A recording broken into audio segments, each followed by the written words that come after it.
Hello friends, कैसे आप सब लोग and thanks for watching my channel. तो एक और बहुत ही इंटरेस्टिंग हफ्ता ख़त्म हुआ है भारतीय शेयर बाज़ार में। और जिसने मेरे पिछले हफ्ते का वीडियो देखा था, मैंने स्पेसिफिकली बोला था कि जो निफ्टी है और बैंक निफ्टी है दोनों अपने सपोर्ट के आसपास है और यहाँ से आपको बाउंस बैक दिखाई दे सकता है। तो ये हफ्ता जो गुज़रा वो भले ही 4 दिन का हफ्ता था, लेकिन आपको शॉर्ट कवरिंग देखने मिला।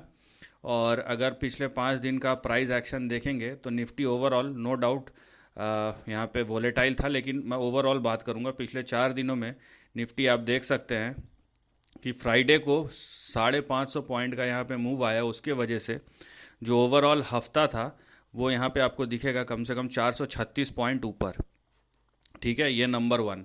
नंबर टू, यहाँ पे देखिए आप कि जो बैंक निफ्टी था यहाँ पे 760 पॉइंट का मूव आया फ्राइडे को, और पिछले 5 दिन का देखेंगे तो 900 पॉइंट का रैली।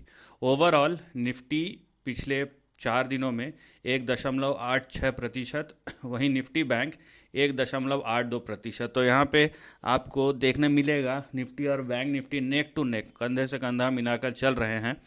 और ये बाउंस बैक का हफ्ता था, और जो मूव आया है आप देखिए ये बाउंस बैक ही है, एक तरीके से काउंटर ट्रेंड है। ये कोई ऐसा नहीं है कि करेक्शन ख़त्म हो गया। अगर ये करेक्शन ख़त्म होता तो कम से कम 5 से 8% का मूवमेंट आना चाहिए था इंडेक्स लेवल पे। अगर तो ये यहाँ पे नंबर आप छोड़िए कि निफ्टी 450 पॉइंट या 550 पॉइंट ऊपर चले गया, बात उसकी नहीं है।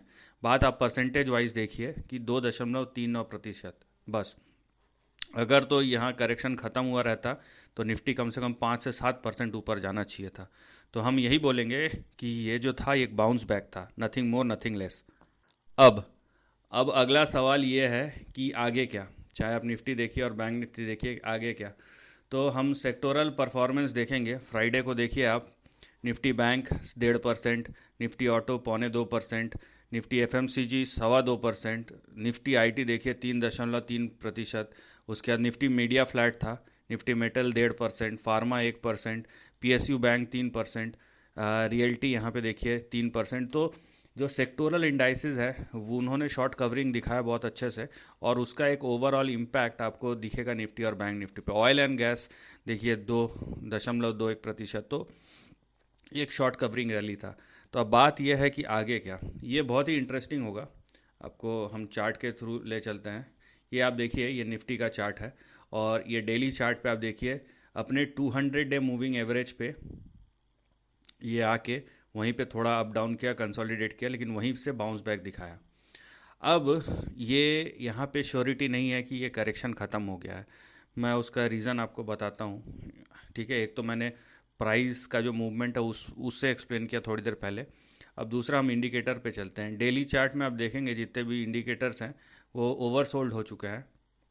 लेकिन इस करेक्शन के वजह से क्या हुआ है कि आपके वीकली चार्ट के जो इंडिकेटर है और मंथली चार्ट पे ये यहाँ पे दिखा रहा है कि थोड़ा सा बिगड़ना शुरू हुआ है।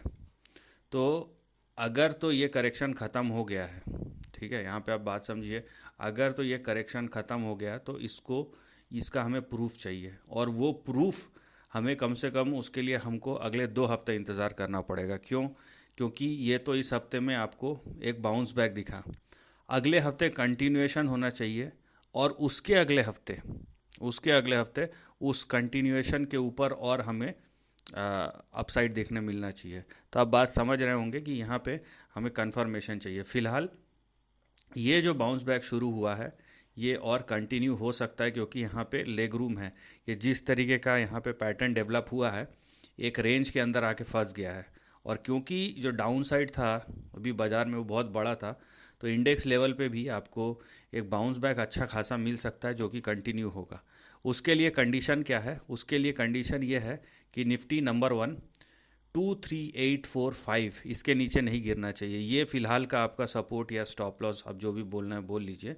तो 23845 ये आपका सपोर्ट और स्टॉप लॉस है। इसके नीचे गया तो फर्दर करेक्शन आपको देखने मिलेगा। और जैसे कि मैंने कहा, अभी यहाँ पे लेग रूम है इसके पास, निफ्टी के पास, कि यहाँ पे आपको बाउंस बैक देखने मिलेगा। और वो बाउंस बैक निफ्टी को कम से कम 24,882, 24,882 और 25,118, 120, 25,120 इस रेंज की ओर धकेल सकता है। लेकिन इससे कुछ साबित नहीं होगा, ये एक शॉर्ट कवरिंग ही होगा। 25,120 के ऊपर क्या होता है हम तब देखेंगे कि क्या ये अपने प्रीवियस हाई को रीटेस्ट करता है और क्या उसके ऊपर जाता है। तो फिलहाल यहाँ पे जो रिकवरी है या शॉर्ट कवरिंग है, इसको मैं शॉर्ट कवरिंग बोलूँगा, ये कंटिन्यू होगा और आपको फ़िलहाल इसी रेंज पे ध्यान देना है।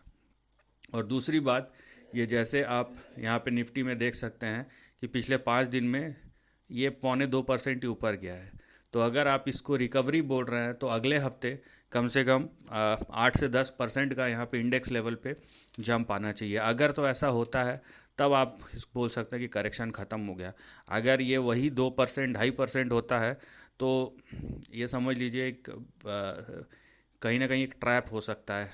किनके लिए? जो शॉर्ट टर्म ट्रेडिंग करते हैं और जो प्रोफेशनल नहीं है उनके लिए, राइट। तो रिकवरी जो है या शॉर्ट कवरिंग है वो कंटिन्यू होगा। अब चलते हैं हम निफ्टी बैंक के तरफ और देखते हैं वहाँ पे क्या हो रहा है। तो निफ्टी बैंक का ये देखिए आप, तो निफ्टी बैंक कहीं ना कहीं ये स्टेबलाइज हो रहा है। निफ्टी बैंक में आपको प्राइस करेक्शन नहीं बल्कि टाइम करेक्शन दिख रहा है, वो भी अच्छा है, वो भी अच्छा है मैं बोलूँगा। तो यहाँ पे आप देखिए ये निफ्टी बैंक का जो रेंज है, जिस रेंज के ऊपर चल रहा है, तो निफ्टी बैंक भी अपने 200 डे मूविंग एवरेज जो हरा लाइन है उसके आस पास आके यहाँ पे बाउंस बैक लिया है। और फिलहाल निफ्टी बैंक के लिए जो शॉर्ट कवरिंग रेंज एक्टिव है वो कुछ इस प्रकार से है। तो नीचे आपका सपोर्ट रहेगा 50,087, 50,087 और स्टॉप लॉस रहेगा 49,755, 49,754, 55। तो अगर ये 49,754 के नीचे गया तो फिर से डाउन साइड ओपन अप होगा। लेकिन फ़िलहाल जो बैंक निफ्टी के लिए अपसाइड ओपन है वो बैंक निफ्टी को कम से कम 52,616, 52,616 और 53,546, 53,546, 547 यहाँ तक ले जा सकता है, राइट। लेकिन यहाँ पे करेक्शन ख़त्म होने का इंडिकेशन नहीं है। मैं फिर से बोल रहा हूँ कि हमें इसके लिए कम से कम 2 हफ्ता चाहिए कि करेक्शन ख़त्म हो गया है और अपसाइड शुरू हो गया है। फ़िलहाल ये शॉर्ट कवरिंग है। और एक रीज़न जो मैं बताना भूल गया जो कि बहुत ज़रूरी है वो ये है कि उसके लिए हमें चलना पड़ेगा ऑप्शन चेन में। थोड़ा सा ऑप्शन चेन भी मैं आपको दिखा दूंगा वहाँ पे क्या डेटा डेवलप हो रहा है। लेकिन आप ये चीज़ देखिए कि अगले हफ्ते एक्सपायरी है, ठीक है। यहाँ पे निफ्टी देखिए 28 तारीख का एक्सपायरी दिखा रहा है और बैंक निफ्टी 27 तारीख का, ठीक है। तो अगले हफ्ते एक्सपायरी है तो नो डाउट अगला हफ्ता शॉर्ट कवरिंग रहेगा। ये एक रीज़न हो सकता है कि एक हफ्ता बाज़ार खींचे और जब फिर से लोग लॉन्ग मोड में आ जाए और बाज़ार गिरना शुरू हो जाए तो ये एक बहुत बड़ा ट्रैप हो सकता है ना। इसके फुल चांसेस है क्योंकि जनरली बहुत कम कॉन्ट्रैक्ट्स ऐसे होते हैं जहाँ पे एक्सपायरी एकदम शॉर्ट होता है, उसके लिए मार्केट में बहुत ज़्यादा नेगेटिव सेंटीमेंट चाहिए, राइट। अभी एफआईआई डेटा जब मैं बना रहा हूँ तब वो अपडेट नहीं हुआ, नहीं तो मैं वो डेटा भी आपको दिखा देता। लेकिन थोड़ा सा आप बच के रहिए और ट्रेडिंग करने की ज़रूरत नहीं है अगर आप प्रोफेशनल नहीं हैं या आपको नहीं आता है तो अपॉर्चुनिटी मार्केट में स्टॉक वाइज ढूंढिए जो लॉन्ग टर्म आपको फ़ायदा दे। लेकिन बात यह है कि हम एक्सपायरी के आसपास हैं तो ये शॉर्ट कवरिंग नो डाउट यहाँ पे कहीं ना कहीं ट्रैप हो सकता है। और मैं एक चीज़ और बता दूं आपको, ये चार्ट के थ्रू मैं पिछले हफ्ता भी बताया था इससे पहले कि जो करेक्शन है मिड कैप और स्मॉल कैप में वो ख़त्म नहीं हुआ है। मिड कैप स्मॉल कैप खाली इंडेक्स के दायरे में आप नहीं रख सकते, वो बहुत बड़ा इंडेक्स है या बहुत बड़ा वो एक अपने आप में दुनिया, उसमें हज़ारों स्टॉक्स हैं। तो यहाँ पे भी आपको निफ्टी मिड कैप 100 सभी के चार्ट जो मिड कैप स्मॉल कैप के आपको ऐसे ही देखने मिलेंगे। तो मैं एक एग्जांपल के लिए निफ्टी मिड कैप 100 का चार्ट लिया हूँ, यहाँ पे देखिए। और यही इसी टाइप के ट्रेंड की 200 डे मूविंग एवरेज पे क्योंकि आ गए हैं सारे इंडेक्स मैक्सिमम, इसीलिए आपको एक बाउंस बैक दिख रहा है। लेकिन यहाँ पे भी आपको for example Nifty mid cap में भी 53,695 ये आपका स्टॉप लॉस है। इसके नीचे नहीं जाना चाहिए क्योंकि इसके नीचे गया तो फिर से करेक्शन रिज्यूम होगा। तो moral of the story is अगले हफ्ते शॉर्ट कवरिंग कंटिन्यू होगा। लेकिन वो शॉर्ट कवरिंग में कितना मोमेंटम है, कितना स्ट्रेंथ है और बाज़ार को किस रुख किस तरफ ले जाता है वो हमें देखना होगा। और फिर से मैंने बोला उसके बाद और एक हफ़्ता चाहिए होगा कि अगले हफ्ते अगर मोमेंटम आता है तो उसको जस्टिफाई करने के लिए एक और हफ़्ता चाहिए जहाँ पे बाज़ार तेज़ी से बढ़े। अगला हफ्ता भी हमें तेज़ी वाला चाहिए। तेज़ी मैं इन टर्म्स ऑफ परसेंटेज बोल रहा हूँ, 1-2% की तेज़ी है 5 दिन में, अगले 5 दिन में 1-2% या 2-3% की तेज़ी नहीं, कम से कम 5 से 8% की तेज़ी चाहिए इंडेक्स लेवल पे।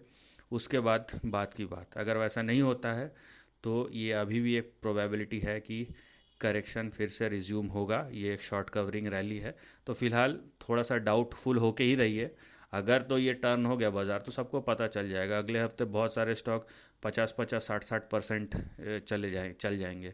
मिड कैप स्मॉल कैप में सर्किट टू सर्किट लगाता है, क्योंकि वो सेक्टर में अगर बाज़ार में सही में यहाँ पे डाउन साइड ख़त्म हो गया है तो। लेकिन अगर शुरू हो गया गलती से तब फंस जाएंगे। So this is the end of the video, thanks for watching.